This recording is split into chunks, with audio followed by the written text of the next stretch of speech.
ಇಳಕಲ್ ತಾಲೂಕಿನ ಜನಸ್ಪಂದನ ಕಾರ್ಯಕ್ರಮವು ನಗರದ ತಹಶೀಲ್ದಾರ್ ಕಚೇರಿಯಲ್ಲಿ ನಡೆಯಿತು.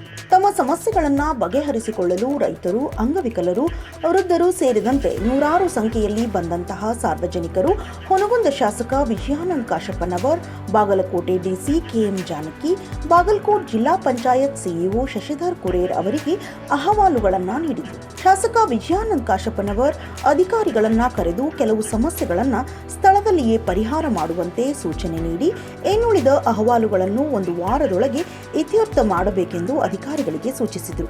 ನಿವೇಶನದ ಸಮಸ್ಯೆಯನ್ನು ಹೇಳಲು ಬಂದಿದ್ದ ಅಜ್ಜಿಯೊಬ್ಬರು ಶಾಸಕ ವಿಜಯಾನಂದ ಕಾಶಪ್ಪನವರ್ ಅವರ ಕಾಲಿಗೆ ಬಿದ್ದು ಸಮಸ್ಯೆ ಬಗೆಹರಿಸುವಂತೆ ಮನವಿ ಮಾಡಲು ಮುಂದಾದಾಗ ಅದನ್ನು ತಡೆದು ನಿಮ್ಮ ಸಮಸ್ಯೆಯನ್ನು ಬೇಗನೆ ಪರಿಹರಿಸುವೆ ಎಂದರು.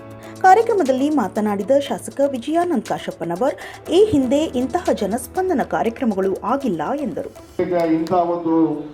ಏನು ಜನಸ್ಪಂದನ ಸಮಾರಂಭ ಹಿಂದೆಂದೂ ಕೂಡ ನಡೆದಿಲ್ಲ.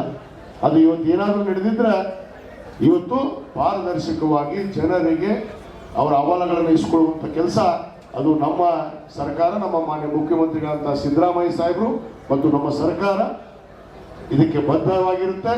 ಖಂಡಿತವಾಗಿ ನಾವು ಹೇಳಿದಾಗೆ ಗ್ರಾಮ ಪಂಚಾಯಿತಿ ಮಟ್ಟದಲ್ಲಿ ಕೂಡ ಒಂದು ಜನಸ್ಪಂದನ ಸಮಾರಂಭವನ್ನು ಮಾಡಿ ನೇರವಾಗಿ ತಮ್ಮ ಗ್ರಾಮ ಪಂಚಾಯಿತಿ ವ್ಯಾಪ್ತಿಗೆ ಬಂದು ತಮ್ಮ ಎಲ್ಲ ಸಮಸ್ಯೆಗಳನ್ನು, ಅಹವಾಲುಗಳನ್ನು ತೆಗೆದುಕೊಂಡು ಅದಕ್ಕೆ ಸೂಕ್ತ ಪರಿಹಾರವನ್ನು, ನ್ಯಾಯವನ್ನು ಕೊಡಿಸುವಂಥ ಕೆಲಸ ಖಂಡಿತವಾಗಿ ನಾವು ಮಾಡ್ತೀವಿ ಅನ್ನೋ ಒಂದು ಮಾತನ್ನು ಈ ಸಂದರ್ಭದಲ್ಲಿ ಹೇಳಿ